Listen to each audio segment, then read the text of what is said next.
Please spread the word about my shows. I'm an independent creator and I would really appreciate it. I make K-pop guides, as well as I have exclusive interviews with songwriters, journalists, the artists themselves, best new music roundup episodes, artist-specific deep dive episodes, episodes about the history of K-pop. All sorts of content is covered. So to get your fill and support an independent creator, please check out 17 Carat K-Pop wherever you get your podcasts, and view an episode guide at howtostan.substack.com. Hello everybody, welcome back to 17 Carat K-Pop. I previously have done episodes about RM's favorite books and other pieces of pop culture he has recommended, music, movies, etc. through social media, but I haven't talked yet about his art recommendations. And I thought those were worth diving into because truly, you don't have to be into art collecting like he is to really find fascinating the life stories of these creatives. So I looked into the most interesting people he has expressed public praise for, and I want to share their stories with you. But I do want to say real quick where this all got started, because I just have to gush for a second. Being from Chicago, RM really had his love of art fully blossom after a trip to the Art Institute of Chicago, right after we hung out. Not really, but I was in the same room as him, saw him on tour that year, and he took his small amount of free time while he was in town, back in 2018 on tour, to visit that art institute where he recalls feeling kind of like Stendhal syndrome, when you actually have a physical response provoked from art. It really stirs you emotionally that much. He's previously described being drawn to collecting art because the concept of visual arts makes him think of eternity, and that sense of timelessness is something he wants to apply to his audio art as well. He would love to open his own exhibit/cafe someday, and he even narrated a special exhibit for the LA County Museum of Art, one of the first ever in a Western museum, modern Korean art exhibitions called The Space Between the Modern and Korean Art, which is actually up until February 19th, 2023. In 2020, he gave 100 million won to the National Museum of Modern and Contemporary Art.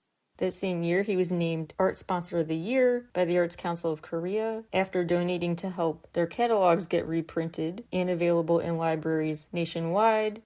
He's contributed thousands to the effort to restore a Joseon-era Korean bridal gown, Joseon Dynasty era. That will actually be on display at the LA Museum in 2024, but next year it'll be first at Korea's National Palace Museum. He's even created a trend, inspiring fans, members of the BTS Army, all over the world to go check out museums and famous artwork for themselves. Actually, in the oldest museum in the Philippines, there is an exhibit inspired by the whole concept of namjuning. Namjuning became kind of a verb among fans who go do namjun hobbies, look at art, take a walk, enjoy nature, etc. And namjuning became the theme of a special University of Santo Tomas museum, also including games, BTS-themed merch, and photo exhibits, ways to put a BTS twist on an interactive exhibit to make UST history and culture feel more familiar and accessible. I've really been fascinated by the way Kim Namjoon, aka RM of BTS, has talked about art. Love, love, love this quote from him. Art embraces the world of dream and disorder. It creates awareness and opens a window for how we perceive the world, unquote. These are in no particular order, but I did some digging, looking into the backstories and famous artwork from artists he has shouted out, and now let's get to that storytelling. I must apologize profusely in advance for how I'm going to pronounce artists' names and works of art. I really did try. I've been practicing, trying to pronounce these carefully and accurately, and I really am sorry that I will clearly not sound like a native French speaker or a native Korean speaker, someone familiar with insert artist name here. Please be patient with me. Please extend some goodwill towards me. I'm trying. We're going to start by talking about Georges Seurat. Seurat is one of the artists that RM actually really fell in love with the works of during that famous trip to the Art Institute of Chicago in 2018. He's a French painter, a post-impressionist one, who used to actually be an impressionist painter. And he focuses on color usage, his theories about color usage, how it can provoke certain emotions. He views the effectiveness of provoking reactions in viewers as being tied to the color scheme as well as lighting and other technical aspects of displaying it. So he really tried to take kind of a technical, mathematical approach to his art. He was formally trained, grew up in Paris, studying art, but took some time off for the military, then went back to Paris to focus on art, and he set up his own art group because the current ones did not satisfy him. He didn't fit in there. So he created the Société des Artistes Indépendants. His first big painting, Bathers at Agnières, a picture of some young men just chilling by the river in a working-class suburb. In a similar style, one of his most well-known and influential works, it's called A Sunday Afternoon on the island of La Grande Jatte. This is actually on display now at the Art Institute of Chicago. It went through about 60 different versions before he completed it. It took 2 years to make and covers a 10-foot canvas. There are a ton of tiny dots covering this 10-foot canvas that took 2 years. It really requires the viewer to do some work, blending the colors that can form from all those dots. So as opposed to being an artist whose brushstrokes blend the dots together and do that work for you, mentally, he approached it differently. The audience had to kind of be involved in completing the picture. It was also very influential because it was kind of scandalous as it combined people from different social statuses mingling together. And it became the inspiration for the famous musical Sunday in the Park with George. Here's a thought-provoking quote from him. Art is harmony. Harmony is the analogy of the contrary and of similar elements, of tone, of color, and of line. In tone, lighter against darker. In color, the complementary, red, green, orange, blue, yellow, violet. In line, those that form a right angle. The frame is in a harmony that opposes those of the tones, colors, and lines. Next up, Felix Gonzalez Torres. RM previously called a joint exhibition he did with Ronnie Horn, quote, my absolute favorite. Gonzalez Torres has been interested in the blurring of public and private life. Public displays of private images, private in nature, subjects. The more personal, the bigger the art display, the bigger splash he wants to make. He was all about blurring the lines between public and private spheres of life. And that kind of resonated with him because of his gay identity. He felt like he needed to emerge out of the closet into the public in a way. He was quite inspired by Bertolt Brecht, who basically also tried to make active participants out of viewers. And he made some of his work really overtly interactive. Like it would involve stacks of paper that he would encourage you as a viewer to take from. He's also made sculptures with candy that spills onto the ground that you can pick up. He enjoyed making his work not just for the meaning that comes from the interaction, but from the way it represents the temporary nature of life. It kind of reminds me of the art display with the clothes pile meant to be temporary, referenced in BTS's Spring Day video. Just all about time being uncontrollable, and art is not going to last forever, or can it? That kind of philosophical question, as opposed to a practical, literal one, that gets brought up in this work. He was born in Cuba, got a photography degree from Pratt Institute in New York, and got a solo exhibit just a year later. He then became an art instructor at NYU, spent a couple years in Group Material. Group Material was an art collective who worked together to make art based on shared ideas, shared themes, community, and activism. He changed things up and moved from photography to a focus on sculptures involving metal rods and beads in the 90s.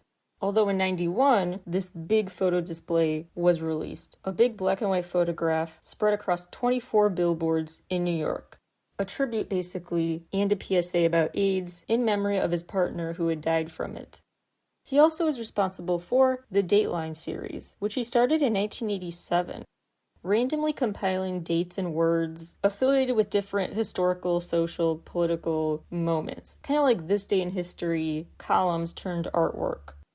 But the jumble seemed more random than that. So it's like your This Day in History post was put through a blender with others, because it seems like a random assortment of descriptions put onto this foundation. But that was part of his interest too, is making art that makes you think memory's weird, and how we group memories together is weird, how we filter certain events through shared lenses versus don't categorize them together, how much each individual might remember a certain date very differently. Those questions he wanted the Dateline series to provoke. The next person we're going to talk about, truly one of my favorites, the most interesting to read about. What a fascinating life story, insightful approach to life. Ronnie Horn. RM showed love for this sculpture that he actually bought back in December 2021 for over $1 million. The sculpture is called Untitled, but the boomerang that returns is not the same one I threw. That quote in the title actually borrows from an author I spent a whole episode talking about, Haruki Murakami, in his book, Sputnik Sweetheart. Really short version of what happens in that book. It's about a writer, Samire, and Kei, who crushes on Samire. Samire starts a relationship with Miyu and seems to turn her life around. Quit smoking, cleans up her life. So maybe the relationship is good for her, but the deeper she gets into it, the longer writer's block prevails. Kei, the guy crushing on her, starts getting letters from her from Europe, so keeping tabs on her travels, how her career is turning out, from a distance. Then suddenly Kei gets a call from Miyu saying he needs to head to Greece ASAP because something just happened to Samire. He meets Miyu there, finds out that she went missing, and he thinks she's the kind of person who would hint at her whereabouts in her writing. So he gets into her computer, looking at her files to see if there are clues there. Classic Murakami elements of the story ensue when it seems like she's split into part of herself staying in one world, part in a parallel one, thanks to a traumatic incident involving a Ferris wheel. Yes, TXT, in the fact they have a song called Sputnik, did enter my mind when I heard about the Ferris wheel, but that's a tinfoil hat wearing theorist moment I will share another time. So Kei starts thinking parallel worlds are colliding, and the reason she went missing is because she's in the other one. Lots of stuff happens. Eventually Kei gets a call from Samire, who asks if he can go pick her up. And the place she says she's waiting for him to pick her up? The phone booth she always called him from. Just the typical phone booth where she would have called him from if she had never gone missing. There's a lot to it. The story's ultimately about unrequited love, complicated love by the influence of others, creativity, but also just struggling to figure out your place in this world. And the concept of parallel worlds is an interesting way to deal with that issue. The symbolic phone booth is reminiscent of RM's moment in the Wings era for BTS, but also just key in Murakami's stories. So this is just a long way to really gush over this work of art from Ronnie Horn that quotes that book. Her work covers photography, drawing, sculpting, all sorts of stuff. She likes to just sort of start before having a clear picture of what she's making. She said, quote, "Uncertainty that allows for possibility. It's part of the process of creating. This is by nature an irreversible growth process, a dialogue that opens things up instead of closing them down. I can't imagine doing something, the content of which I know in a predetermined way," unquote. She said even in series, like her 2-place series, she has started them and still greets each new entry as "I'll wing it and we'll find out what it looks like at the end." She'll know there's a connection, or there will be, that presents itself between pieces in a collection, but she doesn't work to find out what that is. She lets that happen naturally. Her approach is also interesting in how it immerses the viewer. The director of Tate Modern in London talked about her focus on the conceptual over the overt narrative with this really interesting quote. Her work requires silence. It makes you aware of your condition as an individual in confronting the world. And that is not easy. It can take some loneliness. On the one hand, you can feel related, involved, attached, but at the same time, the lines or the threads are almost invisible, unquote. She's also overtly said before, my work is really more about the experience of viewing it than what you're actually viewing, than what it is. She really admires Dickinson. Emily Dickinson views her decisions as being just solely her own, at a time when women were, even more than ever, what they said and did was dictated by the man of the house. She says, quote, "I think her staying home was an active decision. When she looked out the window of her bedroom, she was able to see the whole world. When you read her texts, you know she was an incredibly worldly person," unquote. Despite staying in her room, she wanted to see the world, experience it, and did.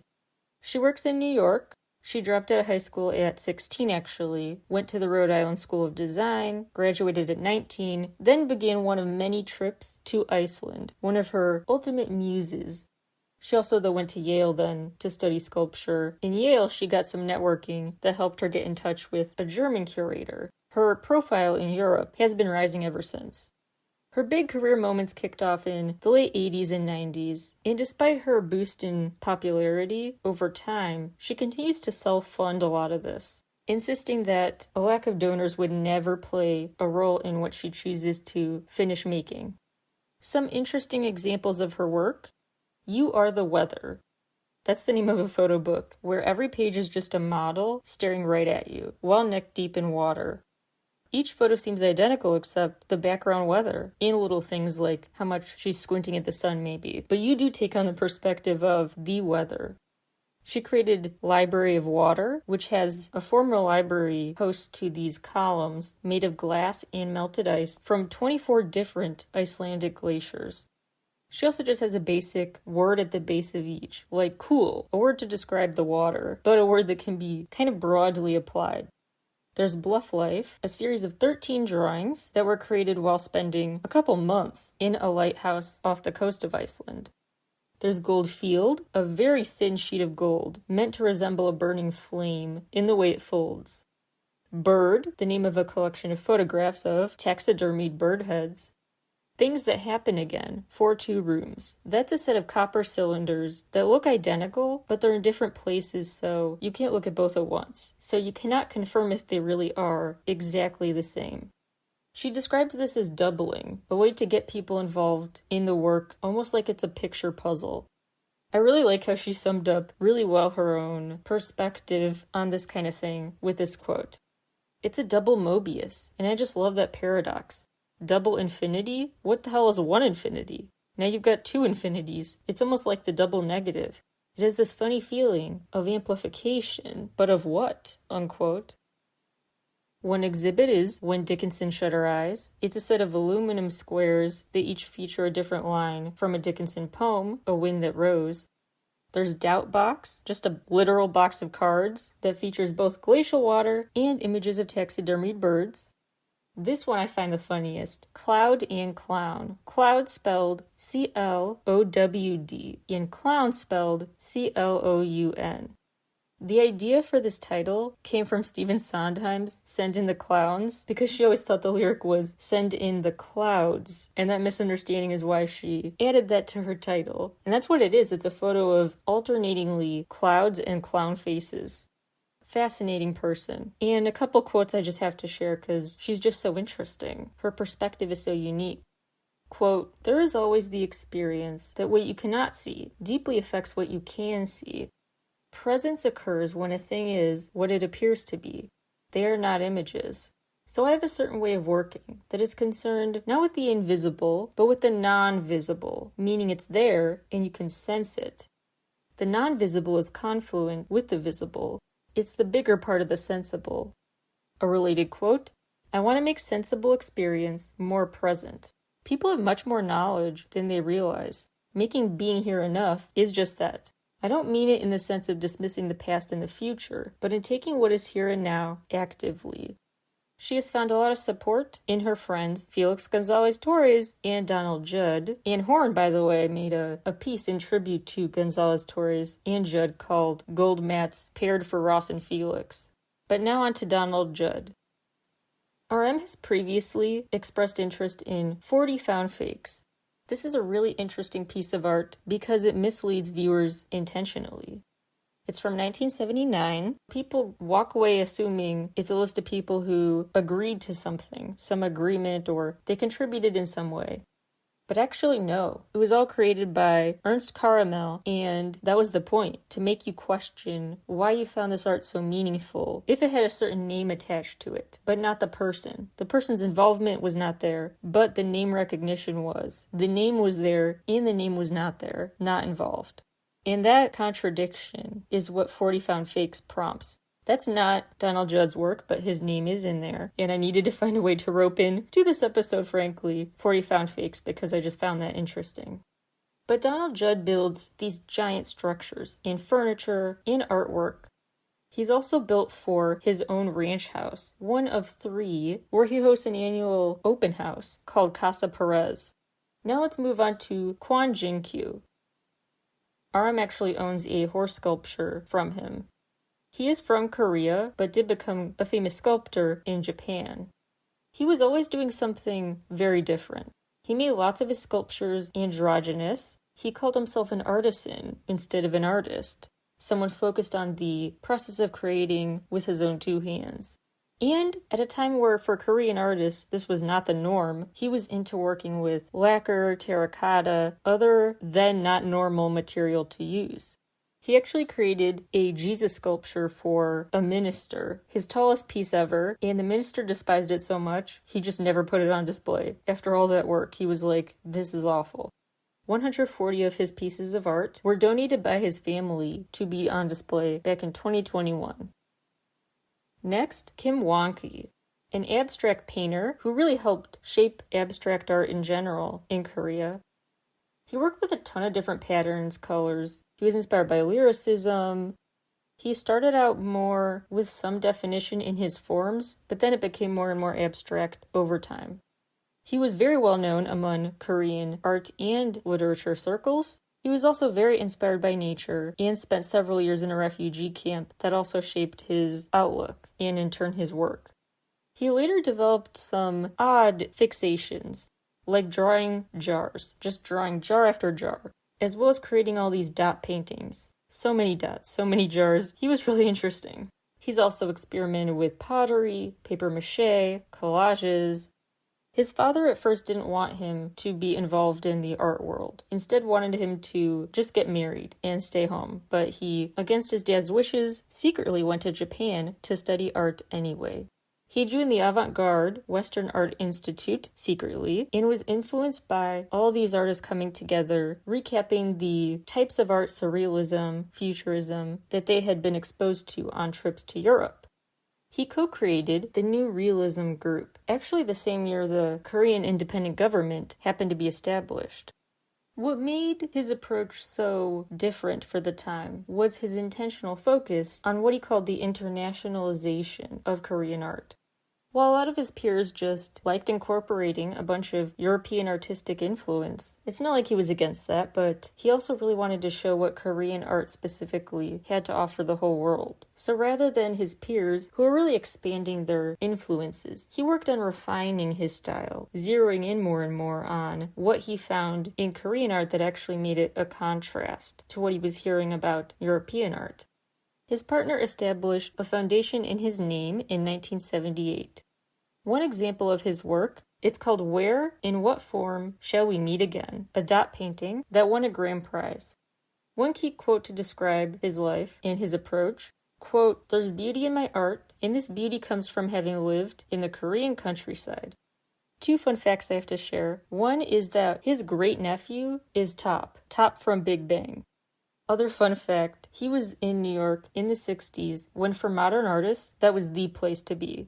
That's where he met Mark Rothko, who we talked about in the K-Pop Times Artwork episode, and Namjoon Paik, who we'll talk about next. Namjoon Paik was really interested in video installation and using video as an art form. He wanted to merge conceptual with technological art concepts. He also was inspired by film, seeing it as just such a malleable and worthwhile work of art to adapt to rapidly changing times. He also has installations that incorporate elements like smoke and water. It's like he's making 4D movies.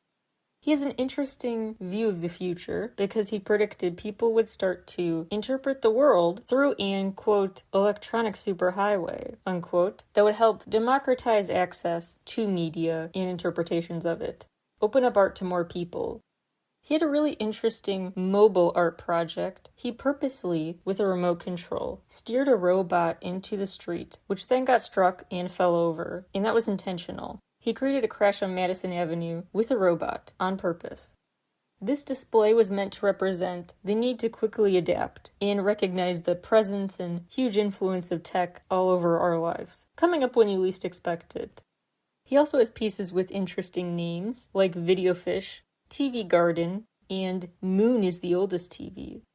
He focuses on mobility there too, using lasers in his approach to creating a sense of motion in light usage. Next, Ugo Rondinone.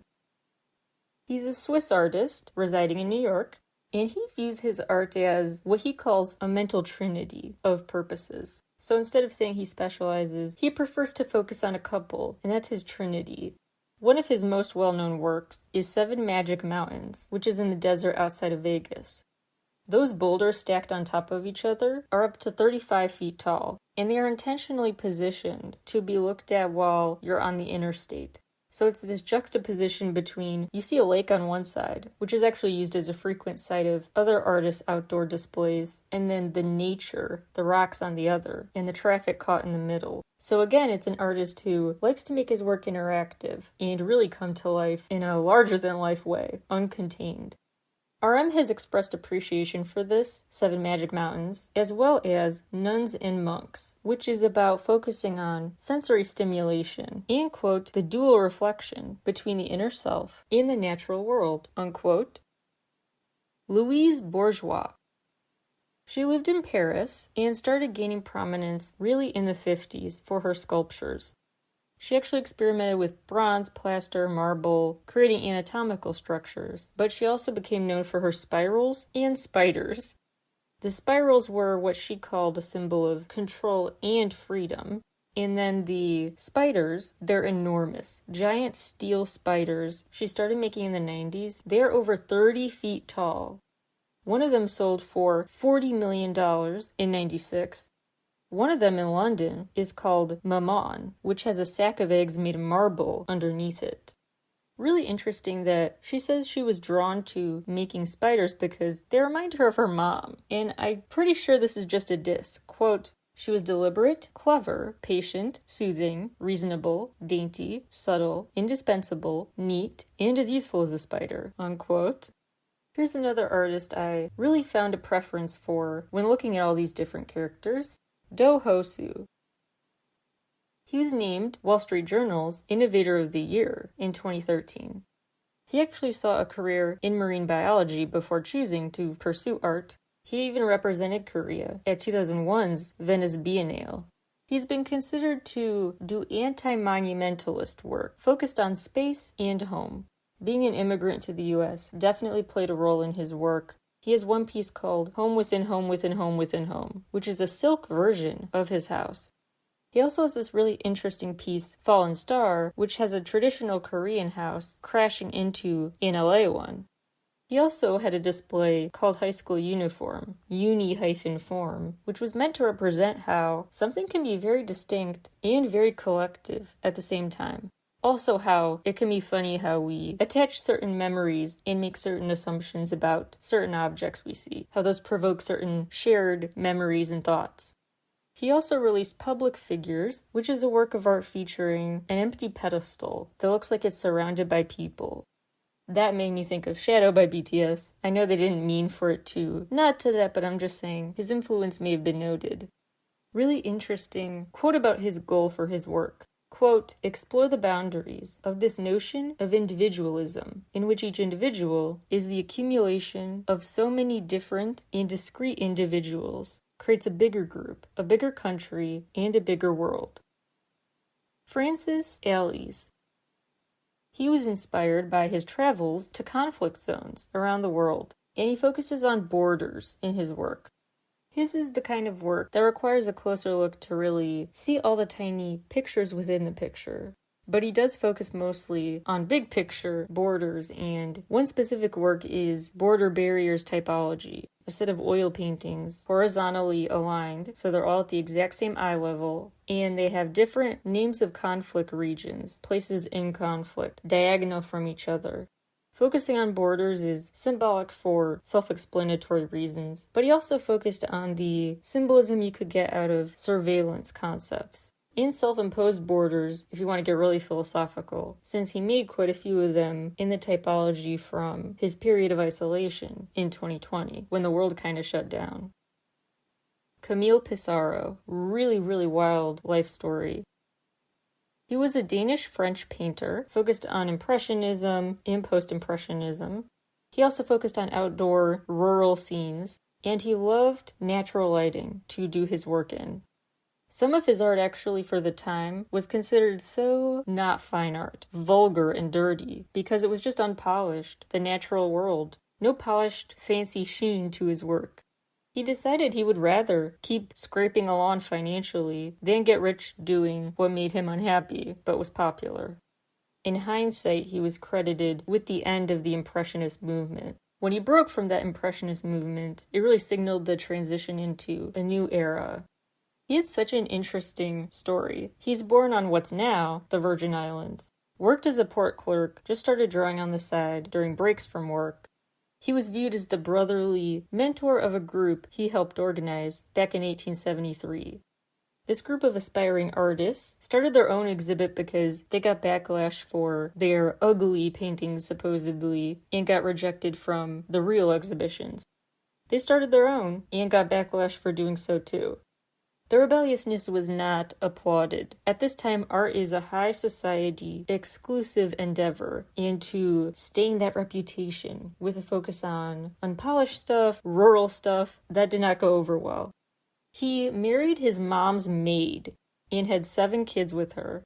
He met a Paris art dealer who helped him become popular in France. But actually, when he was there, he found out 1,500 of his paintings had been damaged during the war. 1,500 paintings, and only 40 were spared.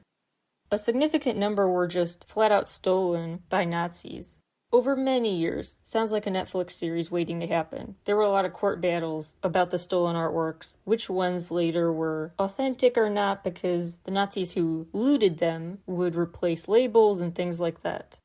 Then he formed yet another art group, where he was also the leader. And critics slammed this group and called their exhibition vulgar. They also criticized its abandonment of the traditional painting style, saying it looked like a lazy, wet-on-wet paint approach. But he was quoted as saying, "Paint generously and unhesitatingly, for it is best not to lose the first impression," unquote. He became the only artist to have work shown in all 8 Paris Impressionist exhibitions. His family really kept the legacy going. He had 3 sons and a daughter. All 4 kids became painters. That his grandson became the head curator of drawing and painting at New York's Museum of Modern Art, and also became an art professor. And his granddaughter and great-granddaughter also became painters. Edouard Manet, a French painter who traveled throughout Europe. RM specifically has shouted out, "The luncheon on the grass" is what it translates to. Le déjeuner soleable. This caused quite a stir. It's really hard to find an analogy, a modern-day equivalent to high society art standards from previous decades, previous centuries even, because this is 1800s France, and classism is the name of the game. In the art world, you do not combine certain things. You don't combine certain social classes in your subjects. You don't use cheap art techniques. It's just a different level. And of course, in the fine art world, it may still be like that, but it's not at all. It's hard to put in perspective how intense the restrictions on in the list of norms and expectations were for good artwork, what was considered good, tasteful. He really focused on shock and awe and showed an image of a naked woman on the luncheon on the grass. This piece naturally got rejected from exhibitions, and he got his instead on display at the Exhibition of Rejects, literal title. One criticism from purists was that he merged indoor and outdoor motifs, putting indoor things, like wearing a certain type of fancy hat, in an outdoor setting, not appropriate.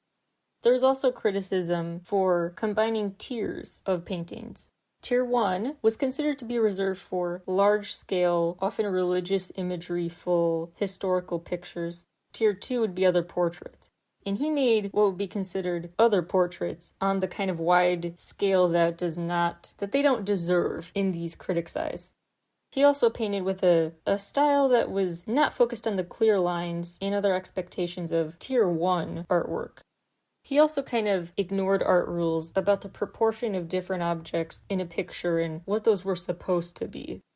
People didn't seem to be particularly up in arms over the fact there was a naked woman. Actually, what they focused on was they thought it was scandalous that the park he had painted, they thought it was overtly meant to represent one specific park known for sexual liaisons. His painting style did have some admirers, though, and actually inspired some impressionists like Claude Monet, who painted a replica under the same title, but actually his had everyone with clothes on. Manet further got backlash because he liked to create pictures with confident women in them. At the time, the women in your pictures had to act like the women were expected to in real life. Coy, side-eyeing you, flirty, mysterious, quiet. But the ones in his work would stare right at you, they would be bold, they would be commanding, they would be loving the center of attention. It really just, critics were outraged. Critics didn't know what to do about him. One of the most fascinating today we're going to talk about is Gustave Courbet.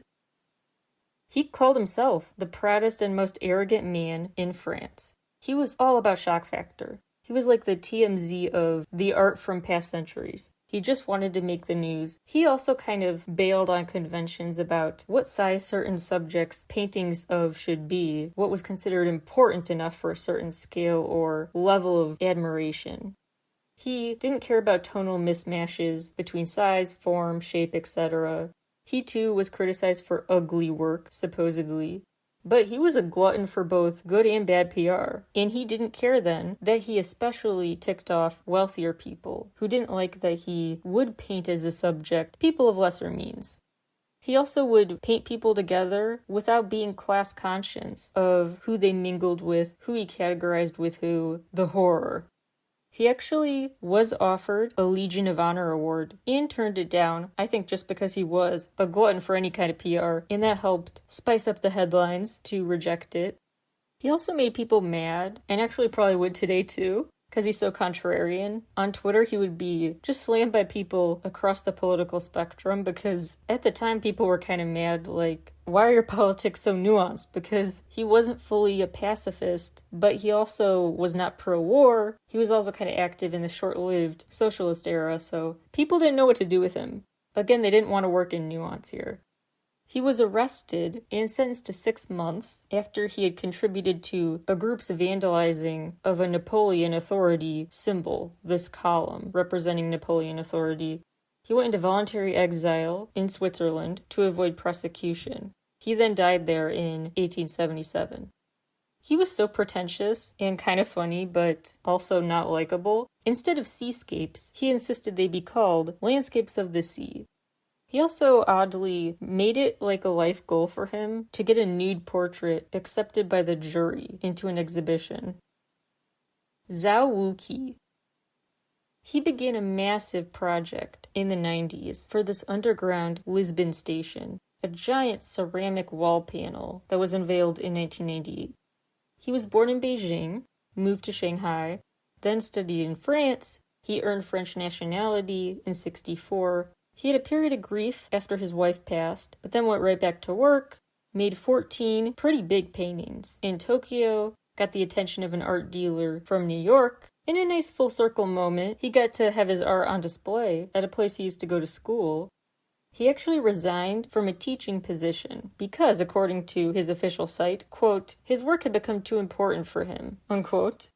He later traveled with the French president on a trip to China. Per his wishes, he was laid to rest in Paris.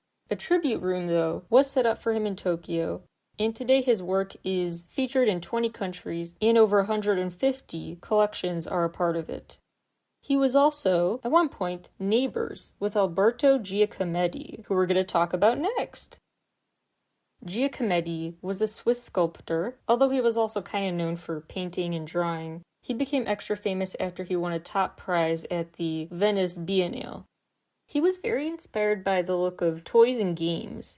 He also made at least 100 original designs for decor, from lamps to jewelry. He made his first oil painting at age 12. His sculptures are kind of like 4D stick figures, although one of his most expensive sculptures to ever go on sale at an auction was a life-size bronze sculpture. He was actually involved with a group of surrealist artists in Paris in the 30s, but got kicked out because his work was called too realistic for a surrealist club. Yeah, these people are very particular about following the rules. Speaking of surrealism, surrealist painter On Kawara from Japan is another interesting artist. He has always focused on monochrome work in the Today series. also called the date paintings. He started this in January 1966. What's really interesting about this decades-long project now is that each piece, it's just a monochrome piece with subtitles often taken directly from newspapers. And he would put each date painting with the date on it in a cardboard box lined with pieces of paper from the news that day, like a This Day in History exhibit. He doesn't make one every day, but sometimes if he's in the mood, he'll make more than one that day. And the interesting agreement he made with himself is that if it's midnight and it's officially a new day and he didn't finish that day's painting, he just stops. Time's up, you lose, throw it out. What's ironic is how he viewed this as an intimate project, because he's not telling you anything secret, but he's still telling you something about his daily life. You basically know where his head is at every day of his life, yet you still don't know him personally, but it feels like you do. You get intimacy from the feeling that you're sharing history. You're in a shared global story, global current event. He also just got publicity for this, not just for what it represents, but the commitment. Yoon Hyun Kun, a South Korean artist affiliated with the Dansekwa movement, although later he tried to kind of distance himself from that to be known for more, but really he was known for being part of this movement. He became famous for working with two main colors, what he called umber and ultramarine. That was it. And he said his main theme was heaven and earth, blue representing heaven and umber, earth. He actually talked about the monotony in his work as meaningful. The repetition wasn't just for repetition's sake. The paint stroke repetition was his way of focusing on a journey over destination, living in the present moment, enjoying the work while it lasts mentality. He met Kim Won-ki on a college campus when he was supervising Yoon's exams. He would eventually become his father-in-law. He was involved in a lot of political issues and socially aware. He participated in protests on campus, causing him to be beaten and then expelled in the 40s. He was detained again at the start of the Korean War. He escaped a firing squad with less than a minute to spare. He protested, was back behind bars later, for both protesting again and drawing portraits for North Korea during Seoul's occupation. He became a high school art teacher and exposed corruption at the school, then went back behind bars after being accused of anti-communist law violations. He then entered surveillance and was blacklisted until 1980. A really interesting quote from him: "You can't make art from theory. I truly believe that eternal and fragrant art can only come from a pure and innocent person." Unquote. Alexander Calder. Someone RM called a pioneer, Calder became known for his mobile work, kinetic work, big public, mechanical, mobile, glorified toys basically, in a good way. He was always fascinated by circuses, the mechanics and the aesthetics, and he helped sketch for the Ringling Brothers and Barnum and Bailey. He worked on a ton of different mediums.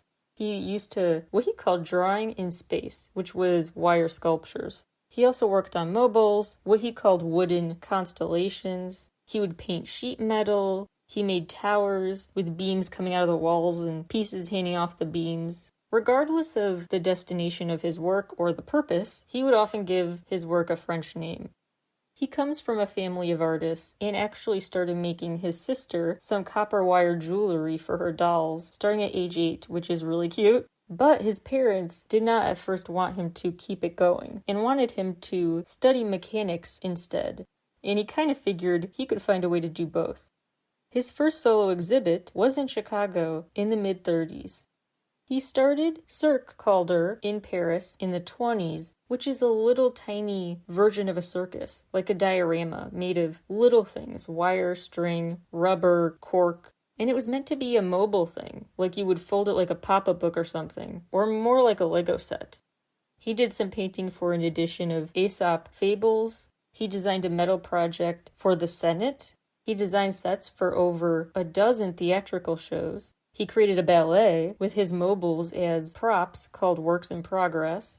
He also worked on anti-Vietnam War protest posters. He was asked to design for the JFK airport. He was actually requested also for a flying canvas involving a 4-engine jet in Dallas.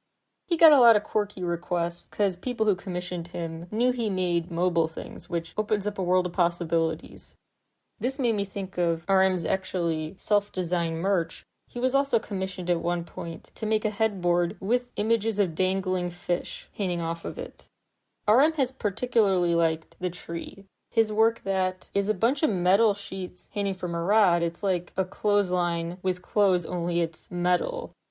Gerald Ford posthumously gave him the Presidential Medal of Freedom for his, quote, statement favoring amnesty for Vietnam War draft resistors, unquote. An interesting quote from Calder is about how he didn't want people to read into what he did. He didn't want people to interpret his work. He wanted it to just speak for itself, and it was kind of self-explanatory. Look, here's a circus, or here's a mountain, whatever he was making an image of. Quote, theories may be all very well for the artist himself, but they shouldn't be broadcast to other people, unquote. Just a few others I want to get to before wrapping it up today. Just going to quickly go through a few more that deserve a shout out. Chain Uchin, a Korean modern artist, really focused on cute, childlike work. He viewed childlike as not an insult but a compliment. And he liked homey themes, rural scenes, and just painting simple pleasures, the little things that bring you joy. He said, quote, an artist's role is to seek out their own art with creativity, and they need to know themselves very well. In order to do so, they need naivete, unquote. Alex Katz, a New York artist who covered an extreme amount of forms and topics. He would paint by day and then at night make mini collages from carefully cut paper. He then got into big portraits, printmaking, landscape painting. He then focused on lighting. He then entered his flowers on canvas era and then portraits of people era. He made over 50 paintings, mostly of flowers in the land, just in the spring and summer of 2020. He's also designed sets and costumes for Paul Taylor, a famous choreographer.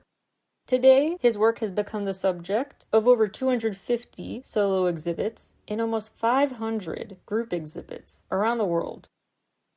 Lee Soon-gyo. He was inspired by geometry and optical illusions. He liked using diagonal lines to make his art feel more 3D.